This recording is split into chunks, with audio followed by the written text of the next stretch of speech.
Vamos abrir as nossas Bíblias em Tiago, capítulo 4. Tiago 4 e capítulo 4, capítulo 4, versículo 1.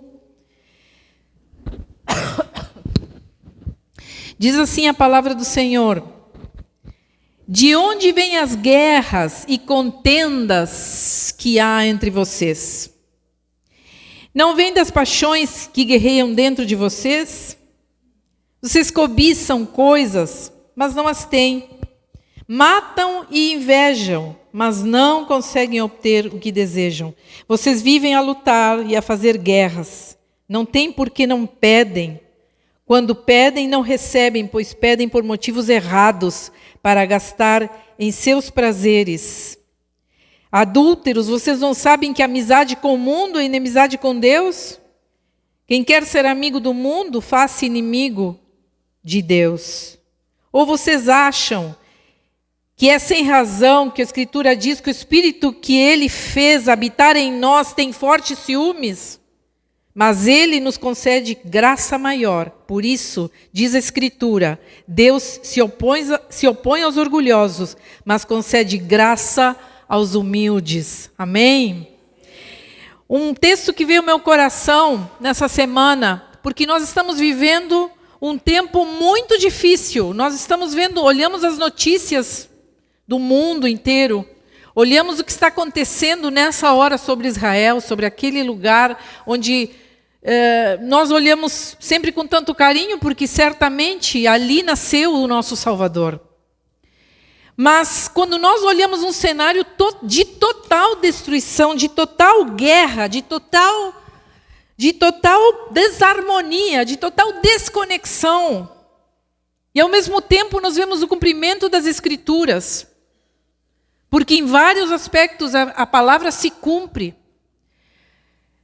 E é de muita, eu diria, de muita desconexão da nossa parte, ou de muita bitolação, digamos assim, pretender que esta guerra não tem nada a ver conosco. Ela está lá no Oriente Médio, estou tranquilo aqui em Pelotas, dormindo na minha caminha quente, desfrutando meus dias de comer bem, de pedir meu lanche no sábado, de sair para passear com a minha família no domingo, de vir ao culto domingo à noite. Quando nós bitoladamente pensamos que isso não tem nada a ver conosco, estamos errados. Tem tudo a ver conosco. Porque nós estamos conectados como seres humanos, nós não estamos desconectados do resto do mundo. O universo todo está conectado, todo o universo, seres humanos, o que acontece lá do outro lado do mundo vai reverberar de alguma maneira, e mais em meio à globalização que nós vivemos.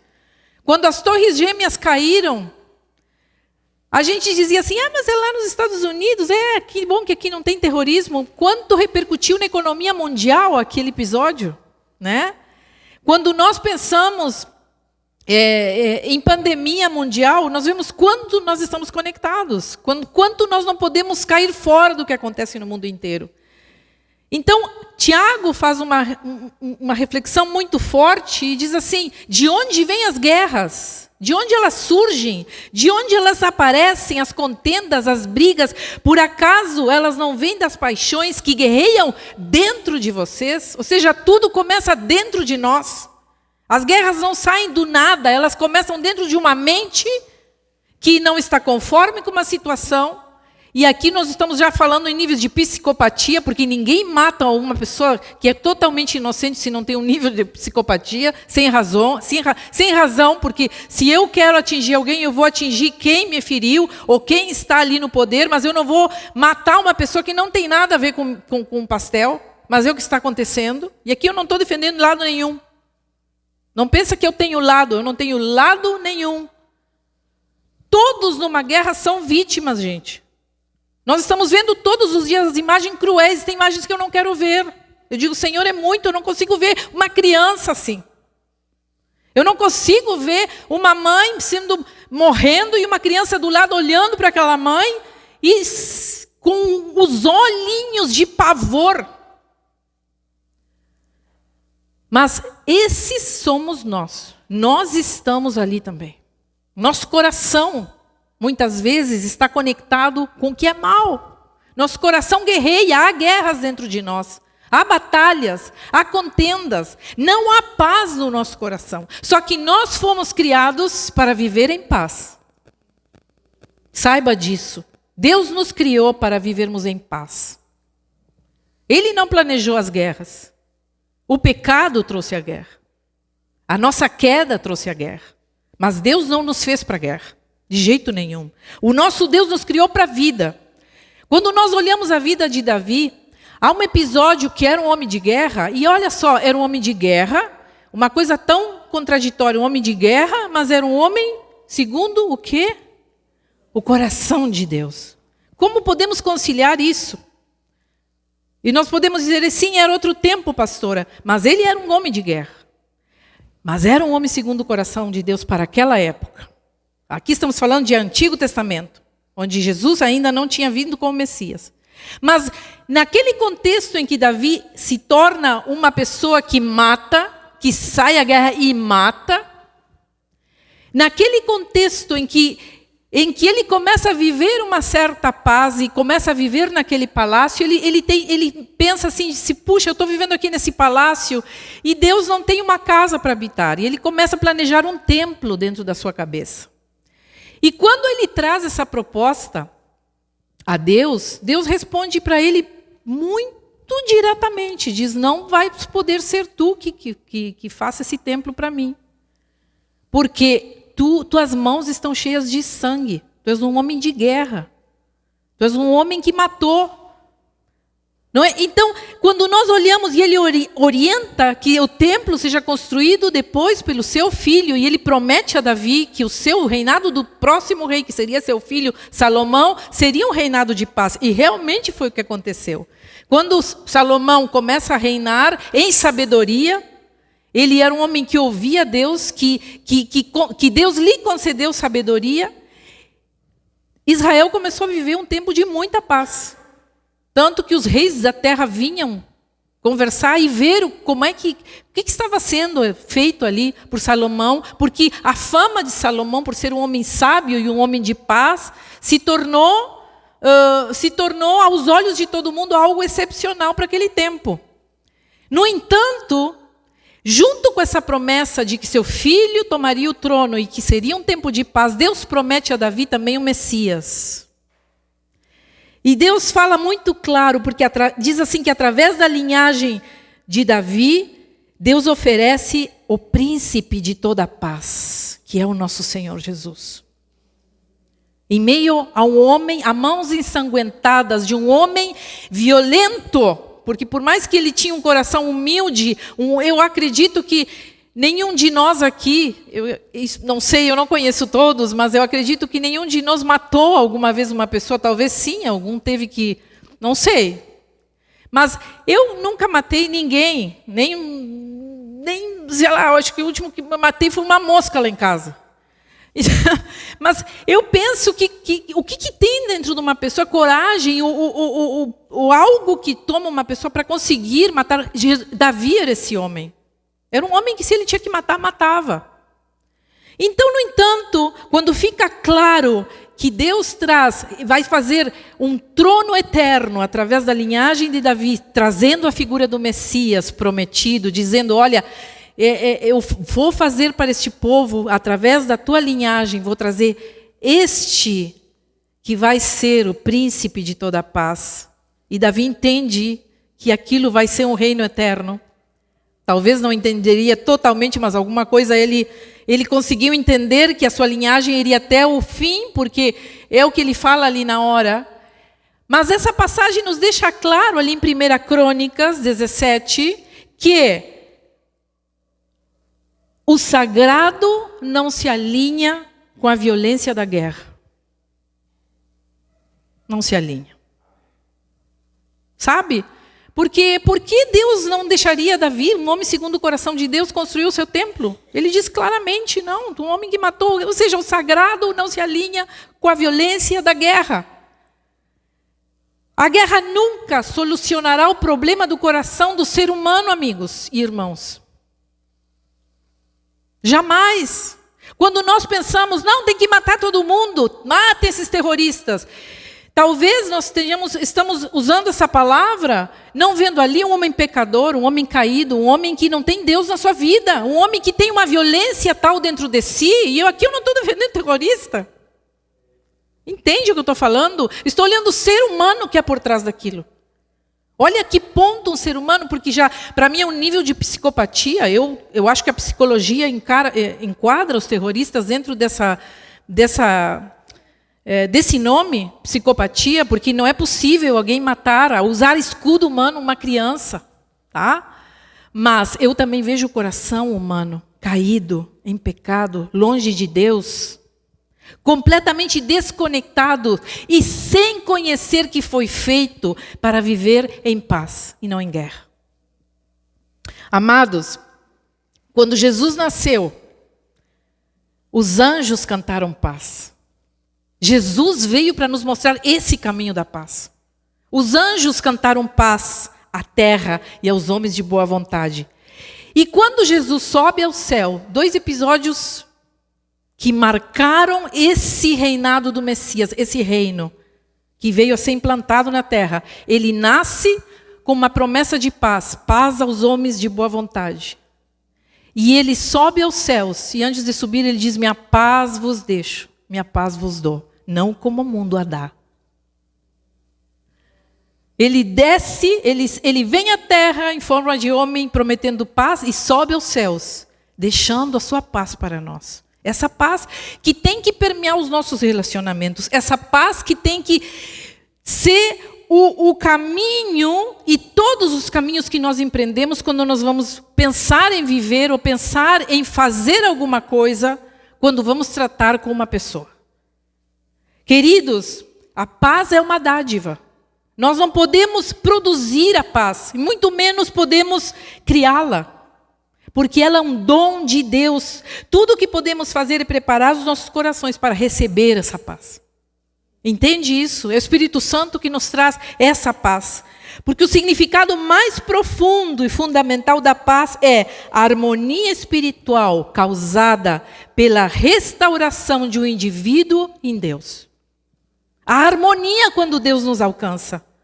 Há uma restauração que equilibra as coisas dentro de nós, que nos faz entrar no modo paz quando somos violentos, no modo alegria quando somos pessoas tristes. Ele traz esse equilíbrio, essa restauração dentro do nosso coração. Você entende então que uma pessoa violenta, que uma pessoa que nesse momento de graça, que pode ter ao alcance o conhecimento da verdade, ainda está transitando esses caminhos de guerra, é porque está muito longe de Deus.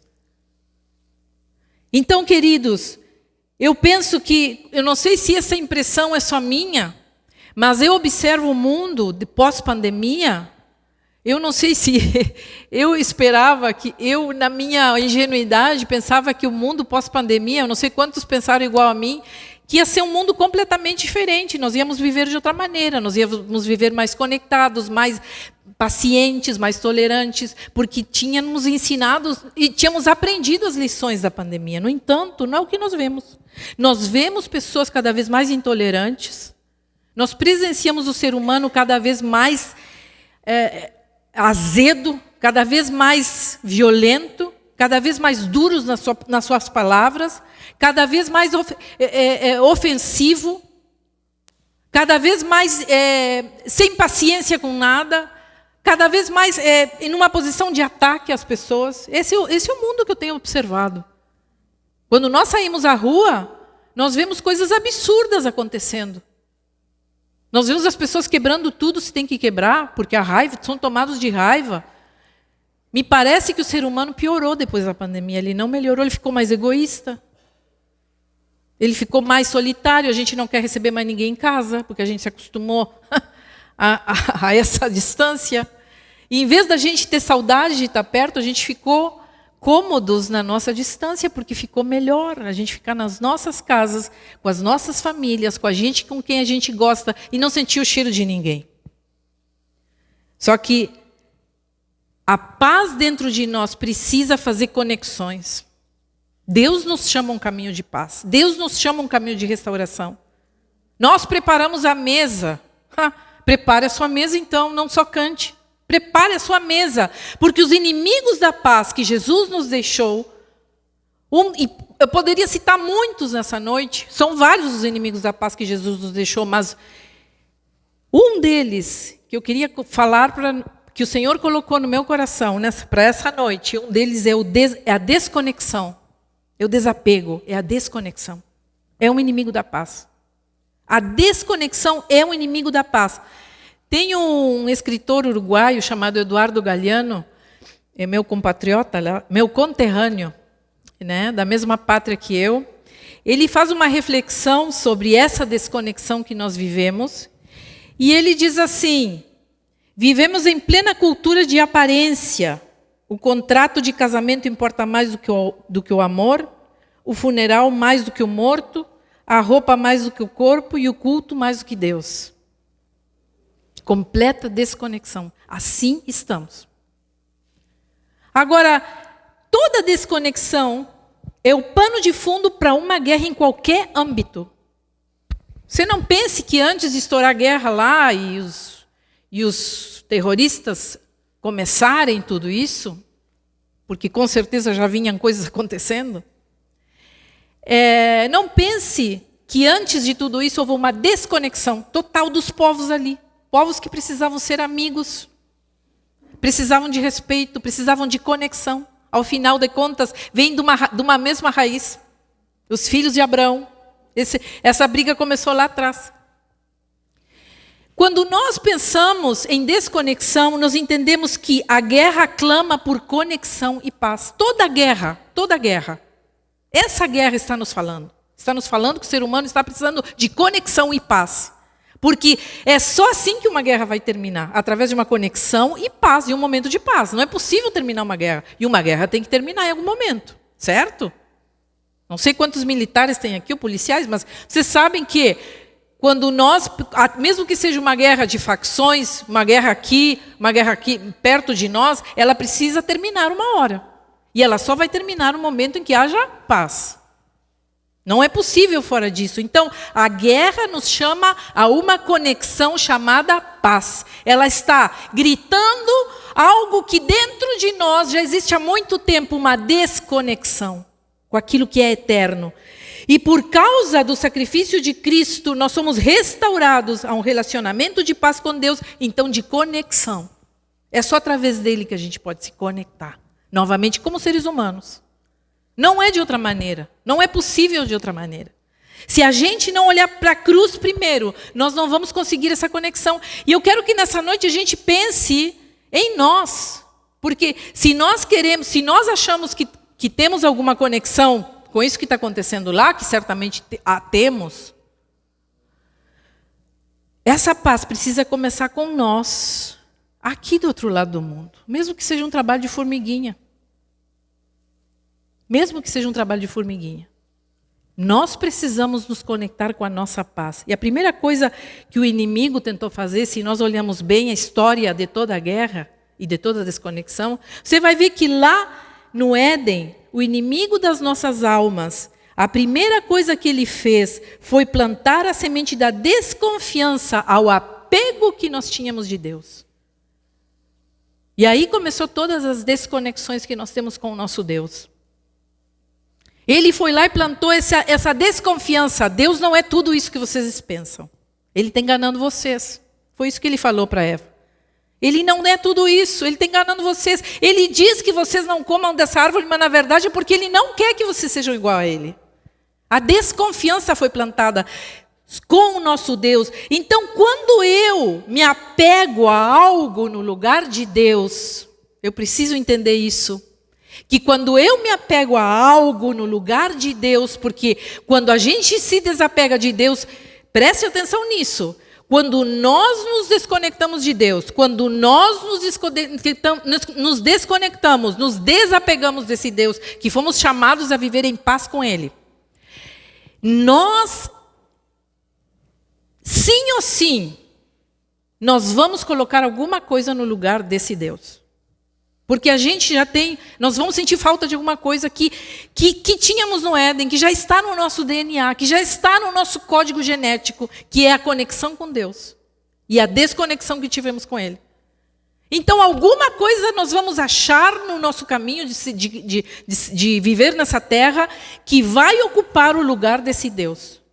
Porque nós somos craques nisso. O ser humano é craque em colocar coisas no lugar de Deus. Então, quando eu me apego a algo no lugar de Deus, eu me torno violento nas minhas atitudes, egoístas, por exemplo. Não pense que o seu egoísmo traz paz para as pessoas que moram à sua volta. O nosso egoísmo nos fala de uma guerra que existe dentro de nós, de uma desconexão. Nós somos seres humanos egoístas por diversas vezes. Isso pertence a mim, eu não vou compartilhar com ninguém. É o que nós pensamos quando olhamos para as nossas coisas, que a gente compra, meu carro é meu, ninguém. Cuidado como vai bater essa porta. Olha como vai entrar dentro do meu carro, não vai sujar o meu carro. E tem gente que manda o carona bater os pezinhos antes de entrar, né? Bate os pés fora do carro para poder botar os pés. Porque Deus o livre, me sujarem o carro. Deus o livre, sujarem meu tapete na sala. Né? Meu tapete branquinho. Deus o livre. Essa semana eu comprei um tapete novo para minha sala. Viu? Deus, o Espírito Santo está falando comigo também. Olha como a palavra é boa. Ele fala para lá e para lá para cá também. Essa semana agora me veio, e estava falando para vocês, e o Espírito Santo também diz, nesse momento tu também é uma pessoa egoísta. Essa semana eu comprei um tapete para a sala, né? Só que meu tapete até ontem era um begezinho desses que pode sujar, sabe? Donas de casa, né, me entenderão. E ele era uma corzinha assim, meio marrom, umas coisas meio bege, então botava o pezinho ali, ninguém via sujeira, só eu, né? E porque eu criei 3 filhos, e eu sempre disse assim, enquanto as crianças estiverem sendo crianças, eu não vou torturar elas com que a casa tem que estar limpa. Meus filhos têm que sentir a vontade dentro da nossa casa. Esse foi o meu conceito de mãe. Então, eu deixava eles bagunçarem, sujarem dentro dos limites, né, gente? Óbvio. Às vezes, riscava uma parede, ensinava lá, vai apagar, a parede não é para riscar, tem aqui papel, enfim. Mas eles sempre se sentiram muito à vontade para fazer as bagunças dele dentro de casa. E eu nunca fui uma mãe que dizia, cuidado dos pés, não entrem, vão sujar o meu tapete. Eu digo, tapete tem essa cor para sujar mesmo, por enquanto eu tenho que ser assim. Só que agora, eu não tenho mais bebês em casa. E o meu sonho é ter um tapete branco, pronto. Eu tenho 3 adultos, somos 4 adultos dentro da minha casa. Um bebê mais novo tem 18. Então eu disse assim, comprei o tapete, não avisei, botei na sala e eles olharam com os olhos desse tamanho. Branco? Sério? E eu disse assim, sim, branco, porque não tem mais bebês. Somos 4 adultos, então, cada vez que vão para a sala, por favor, tirem os sapatos. Vão lá no quarto catar uma pantufa, se quiserem ficar à vontade, em cima do meu tapete. Olha como o Espírito Santo é, né? E eles me olharam assim, né? Sem me desconhecendo, né? E então eles foram lá e cataram as pantufinhas deles, né? E a minha filha até mais nova disse assim, mas parece tão bom de passar o pé. E aí ela ficou passando só o pezinho. O pezinho pode, mas vocês não me veem com esses tênis tudo embarrado da rua. Botar meu tapete branco. E eles estão ali, né? Às vezes vão comer na sala e eu olho o tapete e eles já ficam tensos, né? Às vezes esquecem, sentam e botam os pés. Olha o tapete, e eles levantam já os pezinhos. Esqueci. Mas nós somos assim com as nossas coisas. É meu cuidado, é meu direito.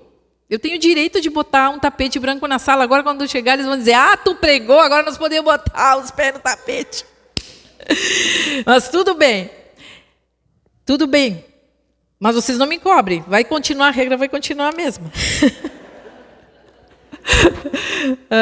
Pelo menos os primeiros meses, gente, tá?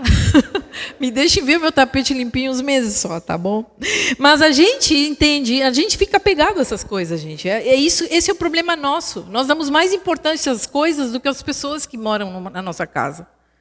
Nós damos mais importância às coisas do que as pessoas que cruzam o nosso caminho no nosso dia a dia. E isso nos fala de uma desconexão. Imagina as nações que se fecham ao mundo para não perder sua riqueza, né? Acabarão empobrecendo em outras áreas da vida da nação, com certeza, porque toda a nação, os Estados Unidos, quando fechou suas portas e disse, nós não queremos mais gente migrando para o nosso país, com certeza eles são um país número 1, ou eram uma potência no mundo, mas eles começaram a perder em muitas áreas da vida da nação. E uma delas eu posso dizer, com certeza, na área familiar. Na área de restauração em Cristo. Não quero julgar, mas é o que eu vejo. Quando eu vejo um menino entrando numa escola e matando seus colegas, com suas bombas e aquelas coisas que é muito comum nos Estados Unidos, me fala de uma grande desconexão que existe dentro da família americana. Me fala de um abandono, me fala de uma nação que enriqueceu, mas esqueceu da riqueza dos seus relacionamentos que eram necessários. Então, com certeza, nenhuma nação que se fecha e diz, isto é meu, e não compartilho com ninguém, vai perder muita coisa. Eu considero o nosso país rico, apesar de todas as coisas. Sei que muitos vão me apedrejar. Eu considero o nosso país rico, porque nós não podemos medir a nossa riqueza só com dinheiro. A nossa riqueza tem que ser abundantemente. E eu vejo uma riqueza de seres humanos, não querendo romantizar, mas eu vejo uma riqueza exuberante de natureza, de vida, de gente que desfruta a vida. De gente que é próxima. Isso nos mostrou agora a enchente. Essa última enchente que nós tivemos no Rio Grande do Sul. Imagina que se no meio daquela tragédia toda, todo o Estado dissesse assim, não, a gente não tem nada a ver com o que aconteceu ali em Mussum e me esqueci o nome da cidade. Roca Salles. Né? No momento em que a Vanessa passou uma mensagem e disse, pastor, eu tenho toda a minha família em Roca Salles e a água colocou todos eles para a rua. A gente sente que está ali, certo? Quando sentiram ali, poxa, eu faço parte disso, eu tenho que ajudar de alguma maneira. Porque uma tragédia vem, gente, não é por acaso que ela vem. Ela não vem porque alguém esqueceu, porque alguém não fez. E a gente tenta achar culpados. Ela vem para nos mostrar que nós precisamos conexão. Que nós estamos desconectados. Eu sei que é terrível pensar que o mal venha para nos mostrar algo que precisa ser olhado. Mas esse é o mundo em que nós vivemos. Nenhuma tragédia vem na nossa vida se não é para nos mostrar que em alguma área nós estamos sendo muito pobres. E que nós precisamos olhar mais. A tragédia ali naquele lugar nos fez pessoas solidárias. A gente tirou do nosso. A gente fez Pix, a gente mandou alimentos, a gente fez alguma coisa. A gente se moveu, se mobilizou em compaixão daquelas vidas que estavam, em empatia, que é o que nos falta. Então, quando vem uma tragédia na sua vida, primeiro, você diga assim, o que eu preciso aprender nessa situação que eu não estou conseguindo ver? Quando vem algo terrível, para onde que eu estou me fechando? O que eu estou cortando da minha vida e que é tão necessário? Porque imagina se em plena pandemia, os países que descobriram as vacinas, dissessem assim, as vacinas vão ser só nossas. O resto do mundo que se lixe. Quem seria de nós? Sabe? Mas eles fizeram para vender. Não interessa se as vacinas vendidas ou não vendidas, nós precisávamos das vacinas. Sobrevivemos por causa que alguém compartilhou o conhecimento e a produção de uma vacina e enviou para todo mundo. Aí vemos vários laboratórios. Mas o mundo é assim.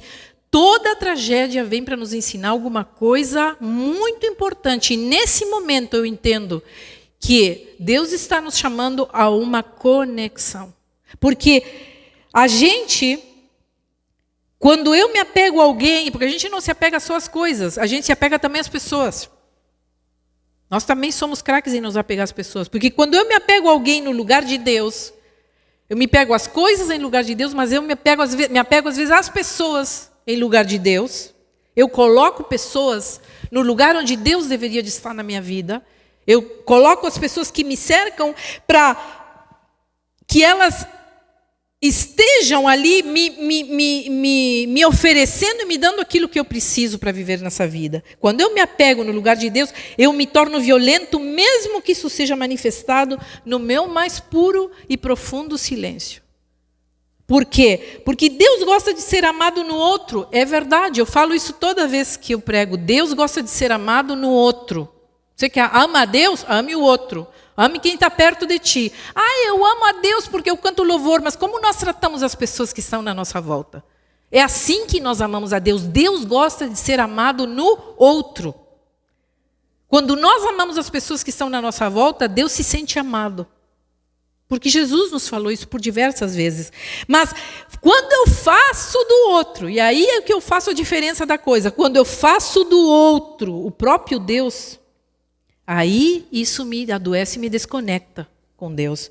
Porque a conexão com Deus significa a conexão sadia com o outro. Eu não posso fazer do outro meu altar, do outro meu apoio, do outro meu auxílio, minha tábua de salvação, meu ar que eu respiro. Eu não posso fazer isso com ninguém. Porque isso quem precisa me proporcionar é Deus. É Deus na minha vida. De que forma? De que forma eu me conecto com as pessoas e amando-as como Deus quer que eu as ame, não criando dependência. Não me permitindo a dependência do outro. Eu não posso ficar dependente de outra pessoa. Tipo assim, eu vejo às vezes pessoas que dizem assim, se ele morrer, a minha vida acabou. Gente do céu, a morte é certa. Ela é a única certeza que temos nessa vida, que vamos morrer. O resto eu não sei. Mas é a única certeza que nós temos. Quando eu digo, eu não sei viver sem ele, sem ela, eu não sei viver sem isto, sem aquilo, eu estou colocando algo no lugar de um Deus eterno e que me criou para ser eterna. Então a paz que nós queremos, ela não é necessariamente destruída por disputas e discussões. Ela às vezes é um silêncio também. Porque muitas vezes nós somos pessoas que não levantamos a nossa voz, não gritamos, não batemos, mas somos violentas no nosso silêncio. O nosso silêncio é violento. Quando nós calamos, não oferecemos a palavra. Quando alguém nos pergunta o que tu tens, tu diz nada. E isso é uma violência. Quando eu me emburro, é uma violência. Eu cometo uma violência dentro da minha casa. Quando eu me fecho, quando eu não deixo que as pessoas me vejam, quando eu não deixo que ninguém chegue perto de mim, quando eu não falo o que eu estou sentindo, eu estou sendo uma pessoa violenta. E olhe bem, Lúcifer é o espírito do diabo isso. É um espírito diabólico. Porque Lúcifer, quando foi enganar Eva, ele fez bem quietinho tudo. Ele foi manipulador, ele foi promissor, ele foi astuto.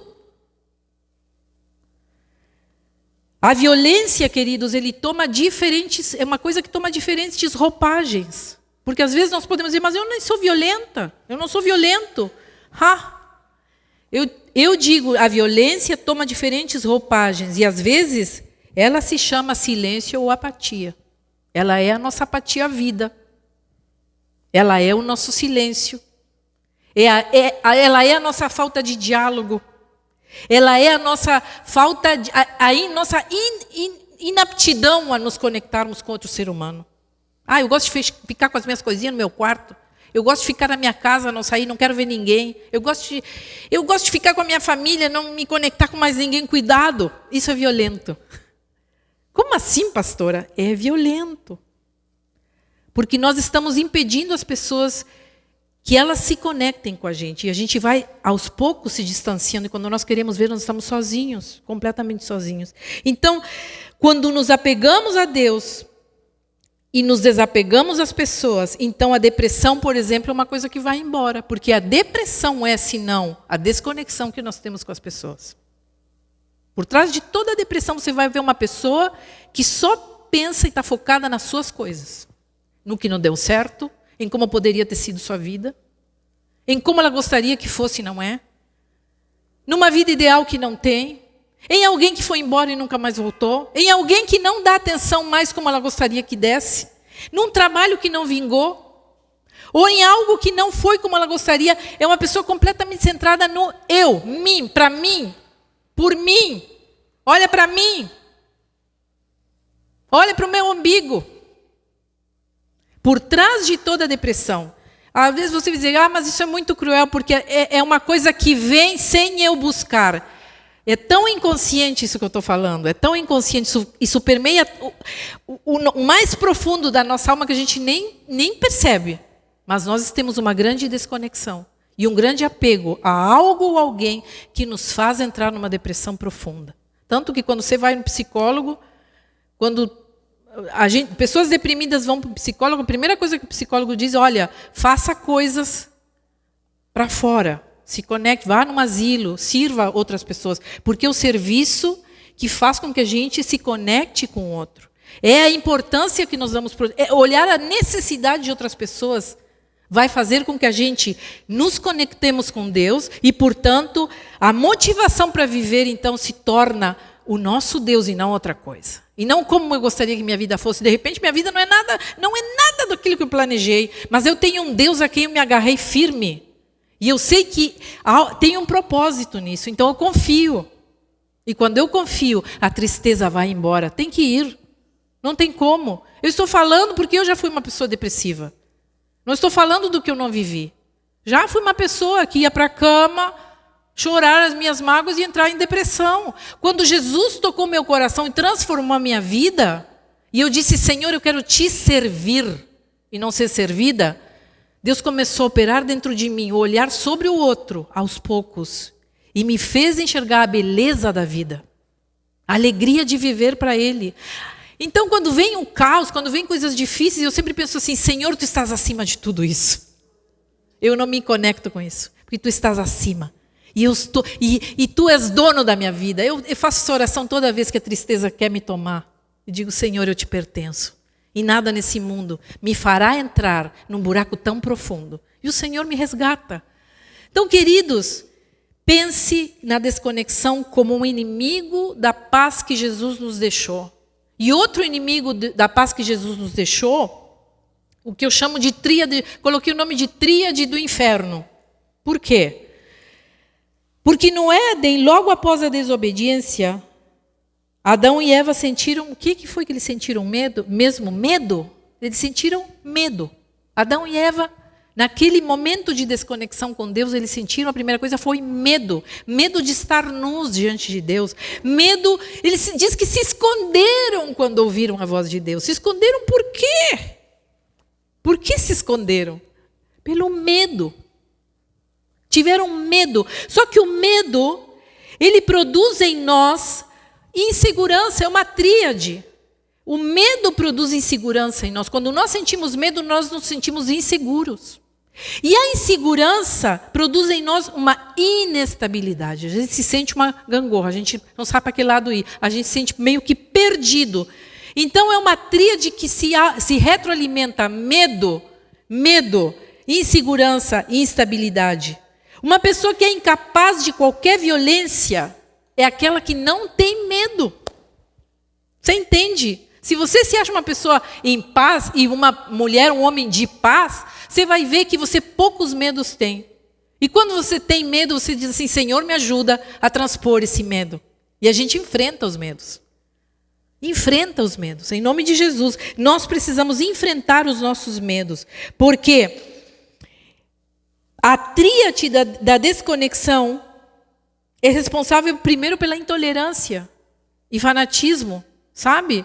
Por trás de toda essa guerra, nós o que mais vemos é uma intolerância e um fanatismo. Eu tenho certeza que por trás dessa intolerância e fanatismo existe um medo terrível. Isso não é coragem, isso é medo. Isso é um baita medo. É o medo de perder. O que temos medo de perder? As terras? O que temos medo? Que nos tirem o quê? É medo. Medo de perder, medo de não ter onde viver, medo de não ser importantes, medo de que o mundo não olhe eles, medo de perder territórios. Existe medo, o medo permeia essa desconexão que nós temos. Então nós viramos pessoas intolerantes, fanáticas. E olha, de repente você diga, não, mas como crente eu não sou fanático, mas às vezes algumas militâncias que nós temos nos colocam nesse fanatismo. Cuidado, queridos, porque Deus não nos chamou esse caminho de fanatismo. A gente nunca prega aqui, por Deus como é que dizia uma camiseta muitos anos atrás, que circulava aqui na nossa cidade, por Deus eu pago mico. E eu ouvi uma vez numa dessas junções de jovens na cidade, uma jovem pregando no púlpito, seja um fanático! Deus nos chama a ser fanáticos, e por dentro dizia, misericórdia, Senhor. Deus não nos chama a ser fanáticos. O fanatismo é intolerante, o fanatismo é cego, é estúpido, é violento. Porque eu passo a não respeitar a opinião dos outros. Eu passo a não respeitar a crença dos outros. Nem Jesus fez isso, gente. Jesus não foi um fanático. Jesus não foi um louco que colocou aquilo que ele falava goela abaixo. Ele sempre falou com amor às pessoas. Com respeito. Com mansidão, com bondade, com paz. Nós precisamos entender que o fanatismo em nada nos coloca no modo paz. Essa tríade do medo nos traz também o ressentimento.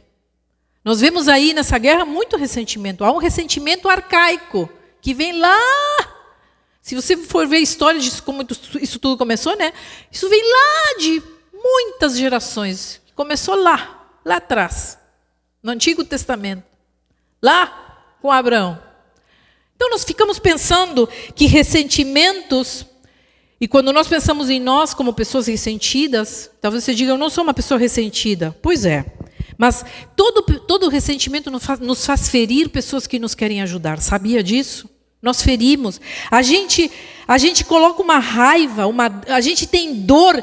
Então quais são as minhas dores, quais são as minhas raivas que me fazem agressivo com as pessoas que querem realmente me ajudar? E que querem estar perto de mim, mas que no final a gente termina se tornando tão pesado, que as pessoas começam a ir embora da nossa vida. Porque a gente fica aquele fardo do ressentimento carcomendo o nosso coração, roendo as nossas entranhas. Porque nós nos tornamos pessoas ressentidas e, portanto, pessoas que carregam culpa. Porque todo o ressentimento também está ligado com culpa. A tríade do medo, da insegurança e da instabilidade também nos traz culpa. Culpa do quê? Tem dois tipos de culpa, é muito fácil. Tem uma culpa que é legítima, né? Porque senão a gente seria uns loucos da cabeça, né? Mas quando eu penso assim, eu devo e eu sei que devo, certo? É uma culpa legítima. Eu sei que eu devo e eu preciso pagar. Eu fiz e sei que fiz. E eu preciso ajeitar o que fiz. E é uma culpa legítima. Eu preciso restaurar algo que eu errei, que eu machuquei, que eu feri, que eu fiz demais, que eu me estendi, que eu fui além daquilo que podia, que eu quebrei todos os limites, que eu me extrapolhei em tudo. É uma culpa legítima. E qual é o caminho disso? Vai logo. Pede perdão, restaura o altar, restaura o que precisa ser restaurado, arruma as coisas e deu. Porque ontem eu dizia para uma pessoa assim, porque eu me sinto tão culpada. Eu disse assim, querida, tu já pediu perdão para Deus? Sim, já pedi. Já arrumasse? Sim, já arrumei. Por que tu te sente culpada? Porque eu me sinto tão culpada. Eu digo, mas nem Deus está lembrando mais do que tu fez. Porque é o que a palavra diz, que ele joga ao mar. Sabe? Então, Deus não lembra depois que nos perdoa. Ele não diz que fica, lembra daquilo ali. Não, ele não lembra. Mas nós não nos perdoamos. A gente fica se remoendo, se maltratando. A gente é um impostor muitas vezes. A gente não se perdoa. E a gente ainda tem orgulho disso. Eu não me perdoo. Mas você pensa que é melhor que alguém? Quem não se perdoa se acha acima do bem e do mal. Não tem direito a errar. Queridos, nós vamos estar errando sempre. Mas o caminho da paz nos aponta para conserto, para fala mansa, para restauração, para um pedido de desculpas, para um reparo. Agora, tem a falsa culpa, que é a culpa que nós pensamos assim, eu sou errado. Como essa pessoa que me dizia ontem, eu errei, eu sou uma pessoa completamente... Eu sou errado. E levo essa sensação de inadequação a qualquer lugar onde eu habite. É um processo autodestrutivo. Pois eu me castigo, me saboto. Eu quero te dizer nessa noite que o príncipe de toda a paz nos traz a derrota da culpa. Ele levou em si todas as nossas dores. E Ele nos traz também a derrota de processos de morte que começam nos nossos corações. E nos proporciona essa leveza fora do comum que nós precisamos tanto para ter paz. Então, nessa noite eu te convido que esse Jesus, esse Messias, príncipe de paz, príncipe da paz, príncipe de toda a paz, esse que nos deixou sua paz, não como o mundo a dá, que nós possamos nessa noite nos conectar de novo, fazer uma conexão com Deus. Porque é isso que nós estamos precisando. Eu não sei em que áreas nós estamos desconectados com Deus. Eu acho que cada um de nós tem coisas que precisamos nos conectar de novo com Deus. Ou talvez tu estejas aqui nessa noite completamente desconectado. Tu não sabes o que o plano de Deus para a tua vida, tu não sabe o que Deus quer de ti, tu não sabe para que tu veio esse mundo, tu é uma pessoa que passa pela vida, mas não sabe nem para quê. Isso nos fala de uma desconexão. Quando nós dizemos, eu não preciso de ninguém, é uma desconexão. Quando eu digo, eu não preciso de nada que me ofereça de ajuda nenhuma, isso é uma desconexão. Então, queridos, a igreja, a vida em comunhão nos convida a uma conexão, a um altruísmo, a uma empatia. E o Espírito Santo nos fortalece no amor de Cristo, que nos retira todos os medos que nós possamos ter. Em nome de Jesus.